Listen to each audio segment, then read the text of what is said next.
and you are? Birgitte Ibsen. Birgitte Ibsen. Tell me about your work. This one, it's 30, no, I think it's 30 by 40 inches, and it was done 10 years ago in my studio by very big brushes and palette knives, mostly palette knives.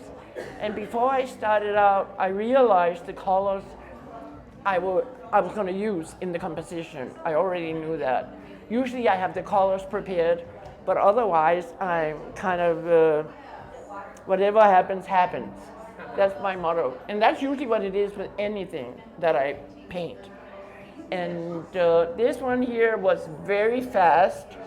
I was kind of dancing while I did it. It was as if I was composing a piece of music and the palette knife was just going crazy, you know?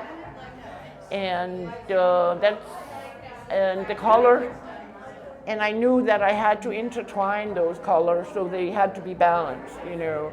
But at the same time, it was very, very spontaneous, very spontaneous. I never stopped. When I started, I finished it in one. I didn't go back the next day. I did it the same day in one. Wonderful. And this one here, this was completely different. I think I was getting frustrated, and a friend of mine had given me these tiny, tiny canvases. I think it's 8 by 10, and I didn't really know what I was going to do, so I got the colors ready as usual, and then it's very hard to explain the technique that I used because it was something I'd never done before. It was actually, it's hard to explain it, but I was actually painting in the blind, and this is going to sound completely insane. I had two canvases, 8 by 10, that I was going to use both of them. I actually have two of these, and they're not exactly the same, but this is going to be so hard to explain. Were you not looking, kind of defocused? Yeah, very much so. Defocused, exactly.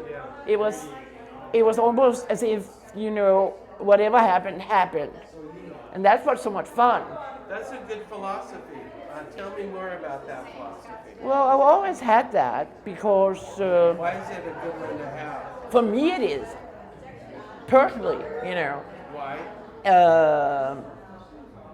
It's easier to put up with whatever you have?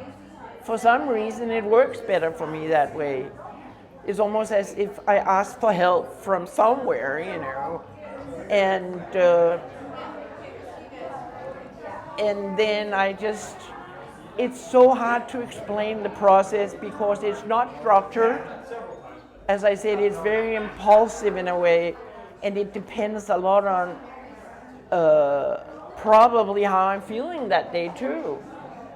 There's a lot of emotion involved in the process. And I have a philosophy, personal philosophy, that I can't leave my garage or studio until I leave with something I'm somewhat satisfied with. And a lot of times I have to redo it that same day, you know. And that's what's so great about acrylics. You can do that, you know. You don't have this finished product and then it's completely finished. You can finagle it, you can work with it, you know, and you can end up with a product that you like. And but this one is so hard to explain. I actually had two canvases, and well, you do great work. And any last thoughts? Yeah, I certainly do. When people paint, I think the most important thing is that they don't think about what other people expect them to do. They're free enough to just do what they know that they can do and then follow that. Because there is no right, there is no wrong. All there is expressing yourself. And if it feels that you express something that's important to you, then that's it, isn't it? That's well put. Thank you so much. Thank you so much. Thank you so much.